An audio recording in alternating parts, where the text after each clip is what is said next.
പാലക്കാട്ടെ ബിജെപിയിൽ പൊട്ടിത്തെറി. ബിജെപി ജില്ലാ പ്രസിഡന്റായി പ്രശാന്ത് ശിവനെ തെരഞ്ഞെടുത്തതിൽ ഒരു വിഭാഗം നേതാക്കൾക്ക് അതൃപ്തി.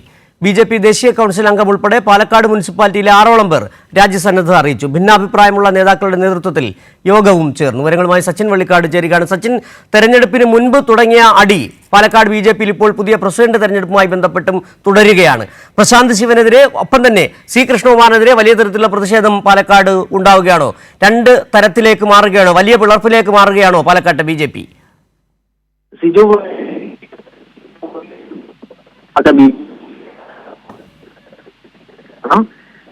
പറഞ്ഞ തന്നെ തെരഞ്ഞെടുപ്പ് മുതൽ അറിയിച്ചായിരുന്നു സി കൃഷ്ണകുമാർ. ശരി, പാലക്കാട്ടെ ബിജെപിയിൽ പൊട്ടിത്തെറി. ബിജെപി ജില്ലാ പ്രസിഡന്റായി പ്രശാന്ത് ശിവനെ തെരഞ്ഞെടുത്തതിൽ ഒരു വിഭാഗം നേതാക്കൾക്ക് അതൃപ്തിയുണ്ട്. ബിജെപി ദേശീയ കൗൺസിൽ അംഗം ഉൾപ്പെടെ പാലക്കാട് മുനിസിപ്പാലിറ്റിയിലെ 6ഓളം പേർ രാജ്യസന്നദ്ധത അറിയിച്ചിട്ടുണ്ട്. ഭിന്നാഭിപ്രായമുള്ള നേതാക്കളുടെ നേതൃത്വത്തിൽ യോഗവും ചേർന്നു എന്നുള്ള വിവരങ്ങളാണ് സച്ചിൻ വള്ളിക്കാട് പങ്കുവച്ചത്.